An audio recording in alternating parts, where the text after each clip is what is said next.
بسم الله الرحمن الرحيم الحمد لله رب العالمين والصلاة والسلام على سيدنا محمد وأهل بيته الطيبين الطاهرين اللهم صل على محمد وآل محمد وعجل فرجهم. So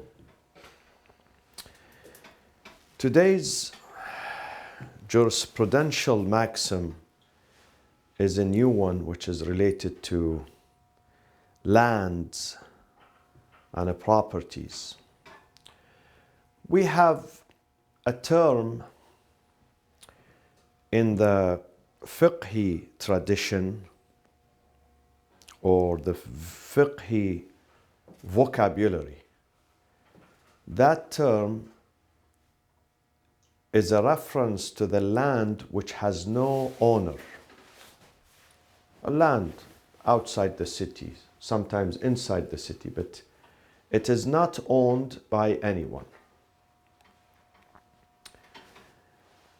The main rule for such lands, and these lands are called in the fiqh tradition mawat. Mawat. Mawat means it is deserted, it's not used, unused. Mawat. I'll put it in. Mawat. So these lands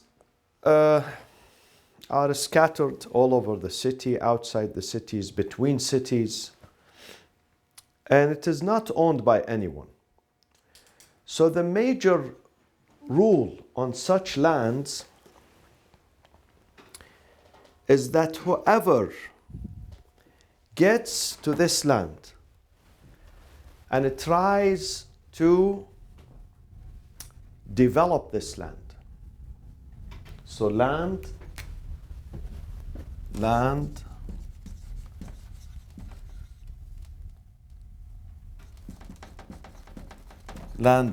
developments. Then if he develops this land, then that land automatically goes to him or her, as if he has purchased the land. Once he comes to a deserted land that has no owner, which is called mawat, it is claimed by no one, and that person puts his hand on that land to develop it, then he will own the land. But there are two steps here. One step is called at-tahjir, this one, at-tahjir. Tahjir is what? Drawing a wall, a stone wall, I should say, stone wall. A stone wall. Drawing a stone wall around that land. It's called tahjir. Drawing a stone wall around that land, like fencing it, putting a fence, but this fence is made of the stones. Has to be stones. This is in the old days. Now, does it stretch to today? It's much cheaper, easier, faster to put a simple fence. But does that also apply to it? We will discuss this. Is tahjir, there is a khususiyya, something specific about tahjir? Or no, tahjir, it means fencing, and because fencing at that time was through stones. You know, people, when they put a fence around their farm, their land, their house, their property, their ranch, bustan, it used to be mostly stones. So once this fence is erected, this stone wall is erected, he acquires the first step of ownership. So no one can kick him out of that property. Even though he hasn't started the development, it has not started yet, But by merely putting a fence, a stone wall fence around that land, it gives him a priority, أولوية. له حق الأولوية. He has the priority right to that land. فهو أحق بها من غيره. He has more right than others. Why? Because he reserved it, he booked it. He put a fence, because the first thing you do in that day, in old days, is to put a fence. Today they don't put the fence because they need to work. Construction, you know, the vehicles, these put those pole, metallic pole. Around it. Around, I know in Lebanon that's what they do. Yeah. But in that day, in the old days, the fencing was important to say that this is, because they didn't have maps, no maps. So how do you know the boundaries of your land? When you put fence. So you reserve it. Once you put that fence, then this is the first step into ownership.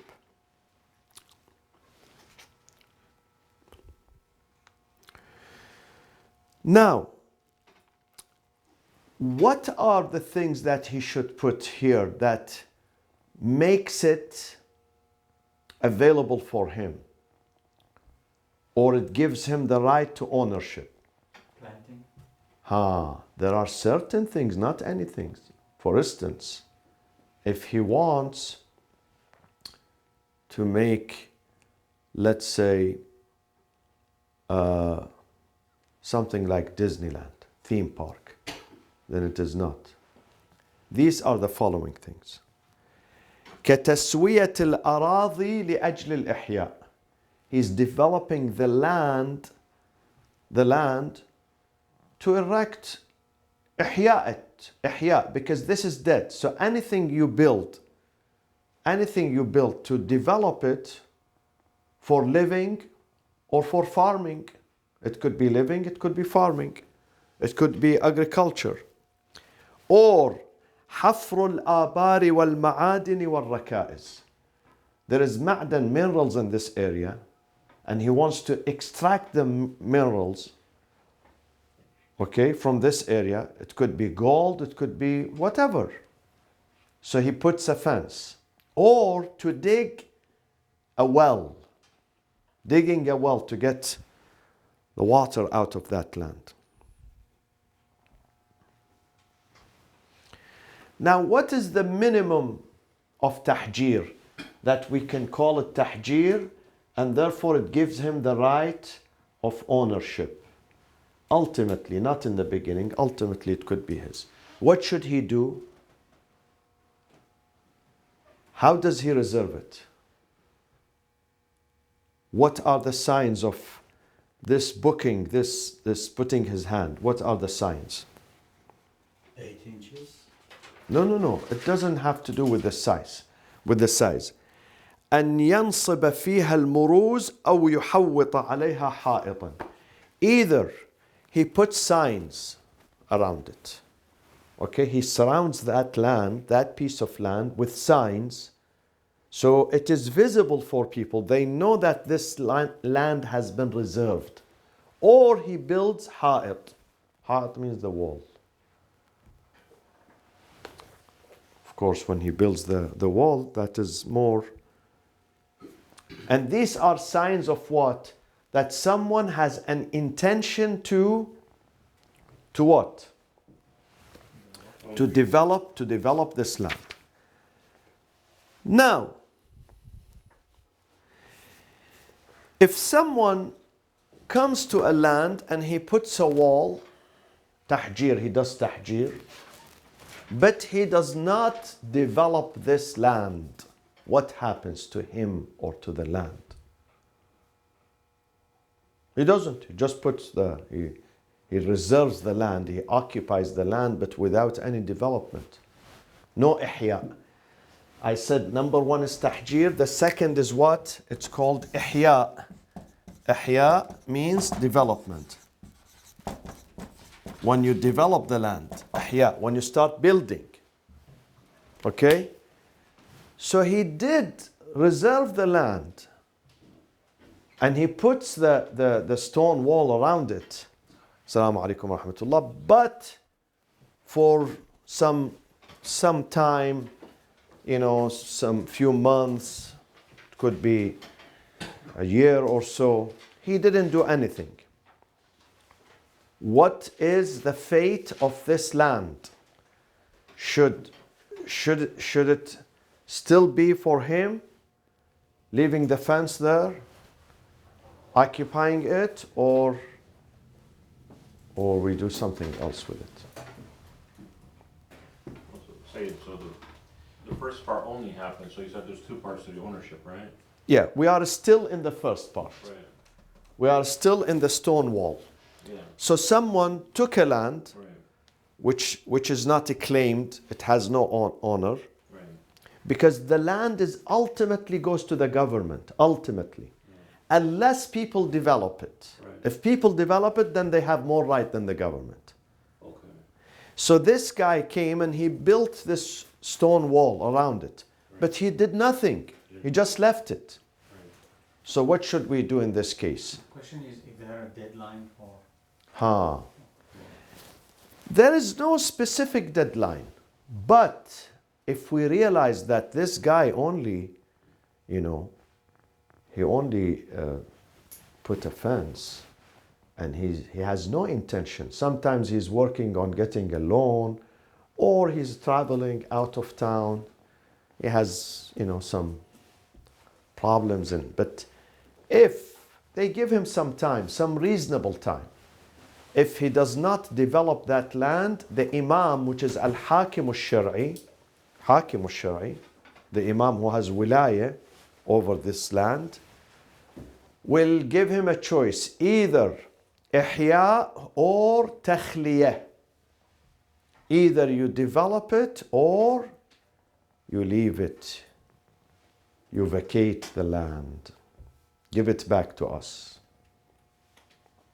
If he fails to develop that land. Okay? What's the time period you said, Saeed? There is no time period. They don't give him, The Imam could give him, maybe, but they do not specify.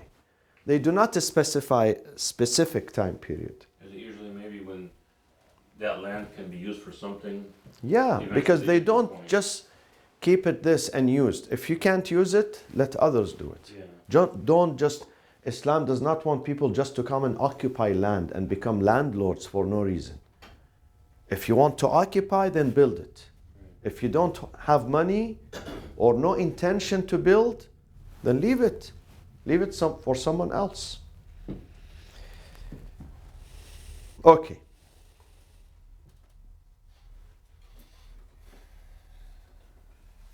And of course, one of the reasons for tahjir also, beside what we said, extracting the water from wells, or farming, or construction, or extracting minerals, natural minerals. The other one is if he wants to get an aqueduct, builds an aqueduct, that takes the water from the main river into other areas. So it goes through this land, let's say. That is also another legitimate reason for him to have that land. Okay, what are the riwayat here? What are the madrak here? Number one madrak we have. So my friends, look at this.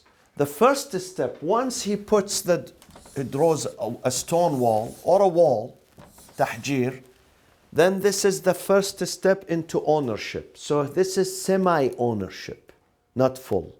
Once he develops the land, the second stage, then this is full ownership. The land is his land. Afiyat basha. Goes to him because he developed the land. He developed the land. I know some governments now in some Muslim countries, let's say you come and you say, I want to build a clinic, a school, a hospital, a library. They say, okay, this is the land. But if you don't do that, give it back to us. If you don't develop the land, if you don't start this project, don't keep it there. Give it back to us. So sometimes they give a free land in order for you to develop that land. What country is this from? The country where I came from. Yeah? They give the land. They say if you are serious, Right. this is not corruption, this is for not personal use, for public use, we give it to you. And we give you some time, maybe 1 year. But more than that, give it back to us. If you don't develop, if you don't build, the land is free for you, provided that you build a school, you build an orphanage, Right. you build a hospital, or they sell it to you with a, what they call Symbolic. minimal price. Small version. Yeah, smaller price, Okay. well below the market price, Right. as an encouragement for people to develop the country. And this is in busy areas? I mean, Busy areas, they give you good piece of land if you are serious. If you are really serious to build something that serves the country, Right. serves the society, Right. Okay. a benevolent, project. Yeah. Okay. Where is the hadith here? Where is the madrak? The first madrak is the hadith of the Prophet sallallahu alaihi wa alihi wasallam. النبي صلى الله عليه وآله وسلم حديث النبوي المشهور, very popular, this hadith. من سبق إلى من لم يسبقه إليه مسلم فهو أحق به. من سبق, whoever سبق إلى من لم يسبقه مسلم فهو أحق به. Whoever. سبق means was first. He puts his hand first on something that others did not put their hand on it. Then he has a priority. أحق به. أحق. أحق means a priority. He has a priority over others. So does that speak about lands or other things? Such as what?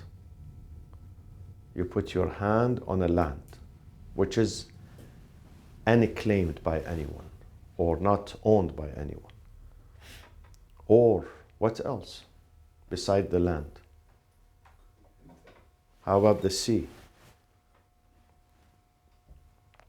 Yeah. Now there is a case in the court between Israel and Lebanon over some gas fields in the Mediterranean. Between Qatar and Iran, they have a case now. So they have this not only in the land, in the sea too. Or sometimes between America and Canada, they have now a problem regarding fishing. Certain areas, these fishing vessels, they say this is our territory, you should not come intrude. How about like archaeological? It could be, yes, the same archaeological areas. Someone reached there, he started digging, excavating, working hard, bringing laborers, spend money. So, but usually countries would not allow this for personal ownership. You could buy from the governments. I went to Mount Shasta here in Northern California, near Redding. We have Shasta Dam and Mount Shasta, and there is a cavern. They call it cavern. Cavern? And that is owned, huge area. huge cavern in the mountain, huge. It takes you 1 hour from one entrance to walk into the second, to get to exit. 1 hour. Very beautiful, very magnificent inside. And it is owned by one person, private property. Even the lake, the huge lake that takes you, because you have to board a boat takes you from here, this side, into that side, and then a bus takes you to the mountain, and then you go to the cavern. And this is owned by one person. He purchased that. Island or Yeah, he purchased that long time ago, and now it's open for tourism, and you buy a ticket. And Right. Yeah. so it could happen, this could happen. Someone who discovered that, probably he has the right. He has the right of ownership. In some countries, it depends. It depends. Sometimes it's partnership with the country itself, with the government. So this is one. This is a general rule. من سبق إلى من لم يسبقه مسلم. Now, is this hadith only for ownership? When you go and occupy an island, land, sea, or it could be not just ownership, it could be usage. For instance, the example of that, a space. There is a parade today passing, and you go there. Sabaq, you are the first, so this is automatically, it's you have more priority than others who came later. Or sometimes in the masjid, some people fight over the space. I've seen this in Masjid al-Haram, Masjid al-Nabi. Some people fight over the space. Whoever comes first. Or in Mina and Arafat, someone comes in Muzdalifah, people are packed, and he erects a tent for him, his family, his friends in this piece of land. It's not ownership, he's not owning it, but he wants to spend the night. So it's his. This hadith applies to him. It's an open space, whoever comes first. In this country, you have to reserve. If you want to go to a park on Sunday, so you have to make, if you want to secure your space, you have to make reservation. And reservation could also be sabaq. You called first and you reserved. So this is one hadith. The second hadith, صحيحة محمد بن مسلم عن أبي جعفر الباقر. صحيحة محمد بن مسلم عن أبي جعفر عليه السلام, which is Imam al-Baqir. What does it say? أيما قوم أحيوا شيئا. أيما قوم, I write it up here. أيما قوم, any group of people. أيما means any group. أيما قوم, any group of people. أحيوا, they developed. شيئا, they developed. أو عمروه. أحيوا أو عمروه. In another versions of the صحيحة أو عملوه. عملوه. Either عمروه or عملوه, and I'll come and say the difference between them. فهم أحق بها وهي لهم.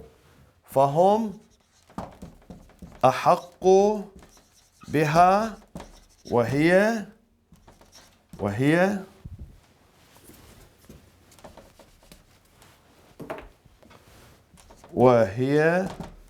لهم.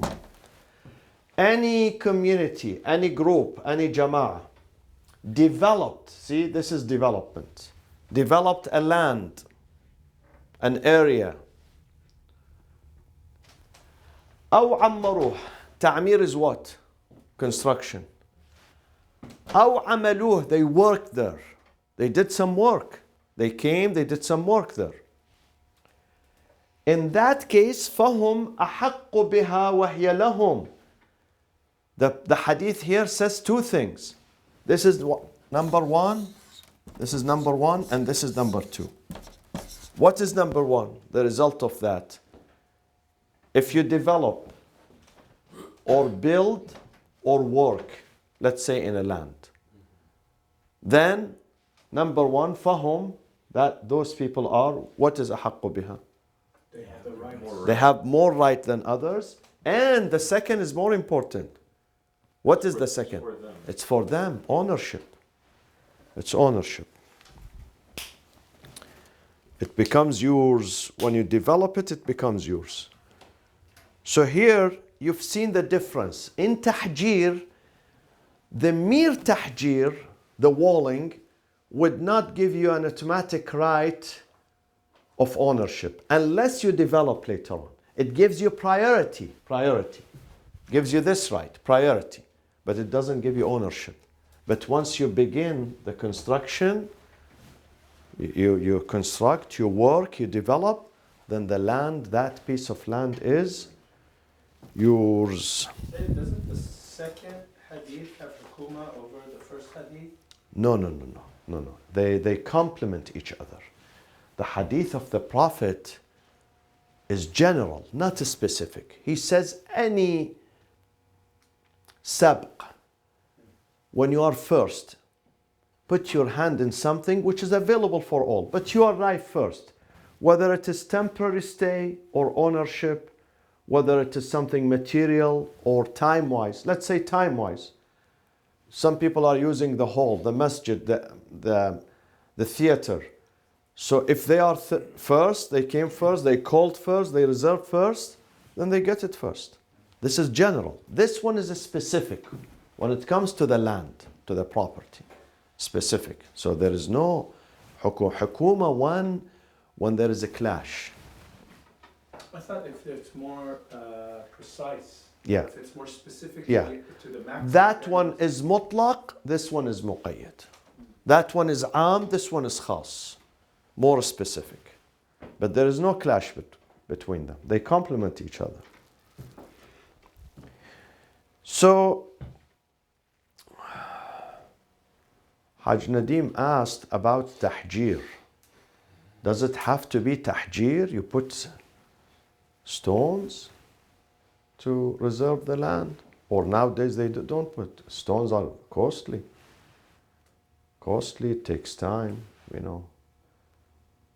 They put fence, simple fence around it. So simple fence will be called tahjir too. Does the maxim apply to the fence, normal fence, typical fence? Or it has to be tahjir, you put stones one above the other. Symbolic. I think it's symbolic, yeah. Yeah. Exactly. Tahjir, because this was the method of that day. The method of that day, they didn't have wires, you know, to make a fence. The simplest way, there is plenty of hajar, stones and rocks everywhere. So they put one above the other to surround the area. And sometimes it becomes permanent. I've seen some of the walls in the villages, it's hijara, you know. Yeah, no, it's, yeah, I mean, with Hajar is more permanent because the others, someone can move them. Exactly. But some of them are mud, made of mud. If you go to villages, old villages, you see some of them are made of mud. So it's not as strong as the stone. The stone becomes very strong and probably costly at that time. I don't know. But tahjir means fencing. Fencing with a stone, but it does not have to be stone, necessarily stone. Nowadays, people do not put stones. The second maxim, what time is it? Yeah, let's go through the second maxim. The second maxim is fiqhi and usuli, not just قواعد فقهية. Fiqh and usul mixed together. And that is called تساقط. قاعدة التساقط. What does تساقط mean? تساقط means dropping off. What is it dropping off? Or you could say falling out.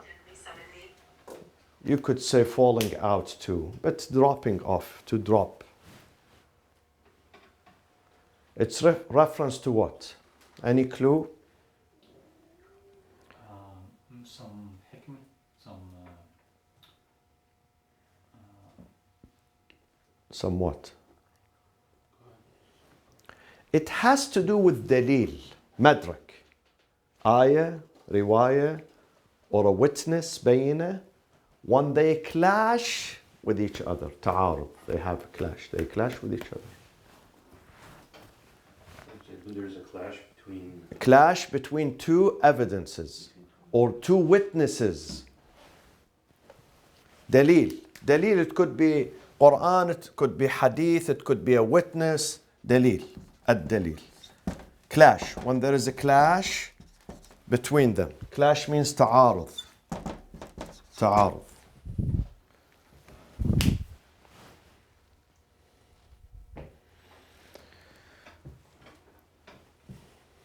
An example of that. Let's give an example of witnessing in the court. The judge summons witnesses. A group of them, they say, yes, this is the murderer. A second group say, no, he's not the murderer, he was someone else. And both groups, the judge has no reason to say, you are a liar and he's telling the truth. He doesn't know. He really doesn't know. He tries, but both of them, they look, credible and telling the truth. Or it could be both telling lies, but he cannot accept one against the other without what? Sometimes you have something, what do we call it in fiqh? Tarjih or murajjih. Murajjih, my friends, murajjih means swaying. You have some evidence that puts the testimony of this bigger than that, more important than that, more truthful than that, more, credible than that. If there is something like that, then we take the testimony of that one. But when there is no murajjih, I tried even to make it, let's say, 51 versus 49, I couldn't. They are 50 equal. The two testimonies are equal. Now, what type of things we call them swaying? Swayers, murajjih. What type of things could sway the testimony of this against that? Gives it more credibility. Evidence, the quality of the evidence? Yeah, you mean in the Quran, in the hadith, in testimony, what sort of things that gives a sway to this one over that one?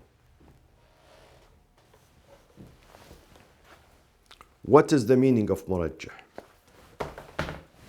Credibility of the witnesses. Let's say hadith. If two hadiths, they clash with each other. And both, to me, both look authentic. I tried the chain of narrators, the hadith itself. This one looks authentic. That one looks authentic. Both look. If one of them is not authentic, that's easy. There is no clash. But when both are authentic, both are sahih, and they come from imam, then I don't know what to do here. They clash with each other. So what are the things that gives a swaying to one against the other? One of them is muwafaqatul kitab. If one of them is in agreement with the Quran, then definitely I'll take that one. And I drop the second one. Muwafaqatul kitab, an agreement with the Quran, with the ruling of the Quran. So this means that this hadith is more authentic because this hadith does not clash with the Quran. It's in harmony with the Quran. This is one. What about if you have more than one source, like mutawatir versus wahid? I'll come to that one. So this is one thing. When it agrees with the Quran, we give it more credibility.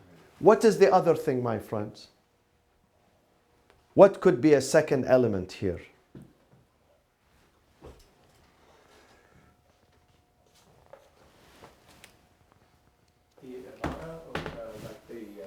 we don't go to the imara. Now, before we go to the imara, we can get some murajjih to help us. Imara, when do we go to the imara? When these two clashes and there is no murajjih between them, then I'm sorry. Neither I can use this one nor that one. I can't. I cannot be prejudiced here. Unless I have a reason. One of the reasons, muwafaqatul kitab. It's in agreement with the Quran. What is the second one? If it conflicts with ab, reason or rationality. Mukhalafatul amma. It's in conflict with other traditions. If it is in conflict, we take it. Oh, Yeah. If it disagrees, the hadith disagrees with them, opposite to what they say, we believe that this is credible, authentic, and we take it. understand the logic. Yeah, because they use this for so many centuries, this formula. So it's opposite of. Because there is a hadith khalifuhum, everything go against them. Yeah? Over madhahib. Yeah. Okay?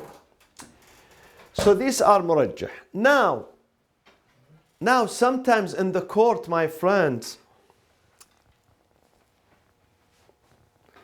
when a judge summons witnesses, one group says this is the murderer, a second group says this is not the murderer, definitely one of them are lying, yes? Right. Or at least wrong. At least they are wrong. They both cannot be right. Why? Because this is a conflict. So one of them either wrong or lying deliberately. So the other opinion, one of them is right, one of them is wrong. But the judge just does not know which one is right and which one is wrong.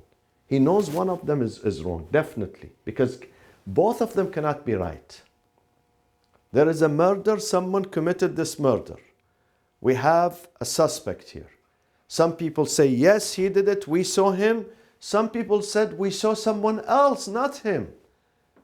So the judge definitely knows one of them, one group is either wrong or lying. But he does not have an evidence to give a sway to the second group. He doesn't have an evidence. So in this case, those bayina, the witnesses, both of them, when they clash, we drop them. Tasaqut. We have to search for something else. We dismiss them. We tell them, okay, go home. They cancel each other out. Yeah, they cancel each other. This happens also in Zawahir al-Kitab, my friends. Dr. Ali, look at me. Quran has Zahir and Batin. Zahir, the surface meaning. Batin is the inner meaning. Sometimes Zahir al-Kitab, Zahir, the surface meaning clashes with another verse. And we have thousands of examples in the Quran. Thousands, not one or two. We will come to the tafsir tonight, in fact. I will mention one of them tonight in Ulum al-Quran.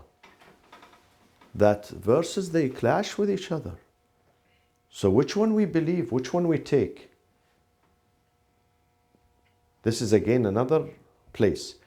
So where do we go when there is clash? Suppose the hadith we could not find. Also the hadith, they clash. Here we go to the third step, usul al-amaliyah. We use, this is the usage of usul al-amaliyah in here. When there is a clash between the evidence.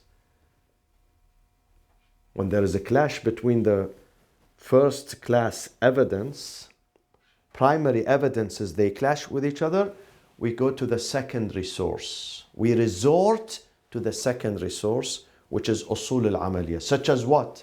Give me an example, one or two, three examples of usul al-amaliyah. He said one. Huh?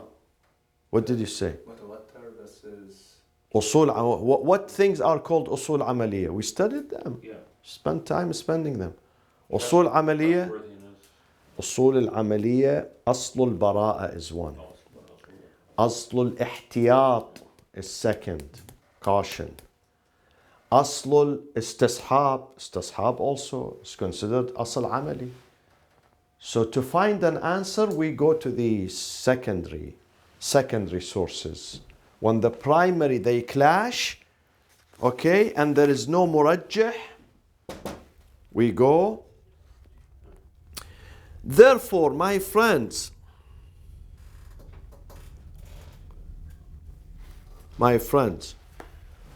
one of the evidences we use in fiqh, beside the Quran is an evidence, ayah in the Quran, clear ayah in the Quran.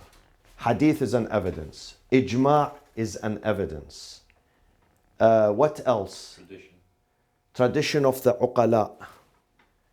There is another one so far we have not discussed. It's called shuhra. Ash-shuhra. Ash-shuhra. Ash-shuhra means popularity. This opinion is popular among the scholars. So shuhra itself is considered one of the evidences. Is it like ijma? Similar.